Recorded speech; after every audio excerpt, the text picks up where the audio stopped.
Today, we are diving into a platform that says it can solve a massive, massive blind spot in athletic performance. Let's see how it plans to connect all the dots in your training data.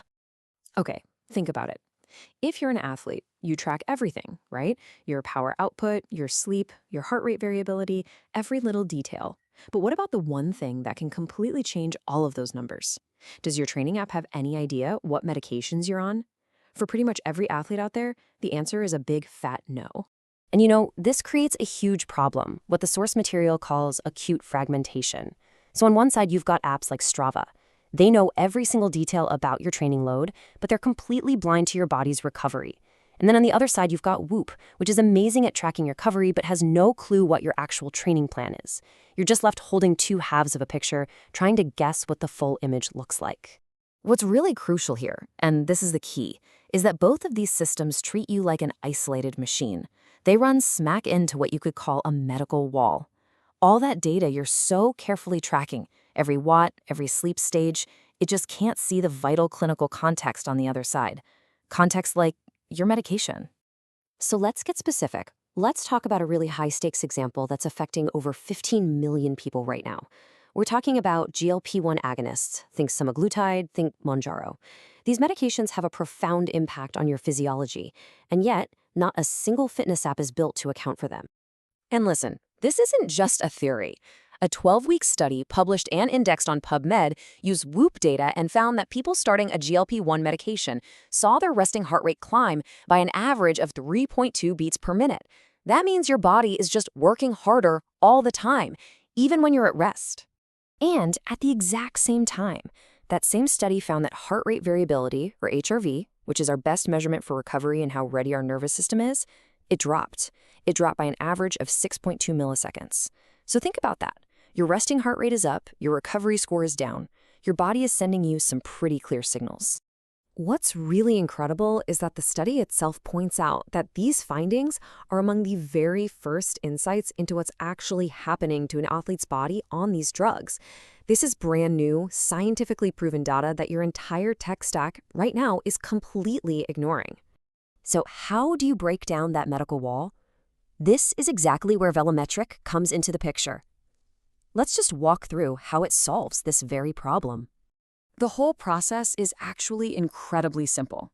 First, you just unify all your data sources. Your Strava, your Whoop, your Oura ring, you pull them all into one place.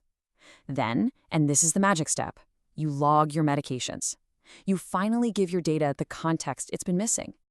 And this is what that looks like. You can see it right here. Data from Whoop and all your activities from Strava are pulled together into a single, clean dashboard. Your HRV, your resting heart rate, your recent rides or runs, it's all there. No more bouncing between 3 different apps every single morning. Okay, and now for the most important step of all. We can see the user here, Alex Costa, has logged that he's taking a GLP-1 agonist. And the platform makes it crystal clear. Its AI will now use this information as mandatory context for every single analysis it runs. This isn't just some extra data point. It's the entire foundation for every insight you're about to get. So you've unified your data and added the medical context. What happens next? Well, this is where you stop just looking at data and you start actually making decisions with it. Instead of just staring at a bunch of charts and trying to play detective yourself, you can literally have a conversation. You can ask your data really complex questions like, based on my recent training, am I at risk of overtraining? And what does the science say about recovery for someone like me? And just look at this response. It's amazing. The AI immediately flags a medication-specific issue. It sees the user is on a GLP-1 and explains exactly what that means for things like hydration, electrolytes, and even preserving lean muscle mass. It's using the athlete's weight, their FTP, and their medication to give a truly personal, science-backed answer. This right here, this is the payoff. So what we're really seeing here is the tearing down of that medical wall.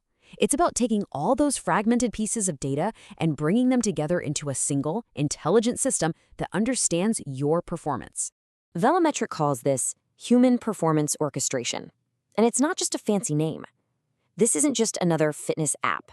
It's a platform built to create a digital twin of you, the athlete, by combining your wearable data, your lab results, and that all-important clinical context. Now this chart is what really brings it all home. When you lay it all out, unifying wearables, check. Integrating lab biomarkers, check. And then you get to the two big ones, medication context and an AI chat that's backed by actual PubMed research.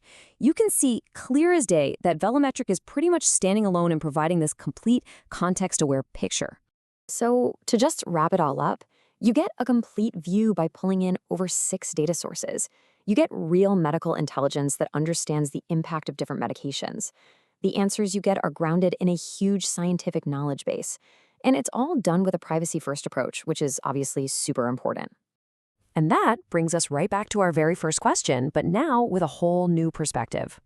After seeing what's possible when you finally tear down that medical wall, you really have to ask yourself, without this critical context, is the picture of your performance truly complete?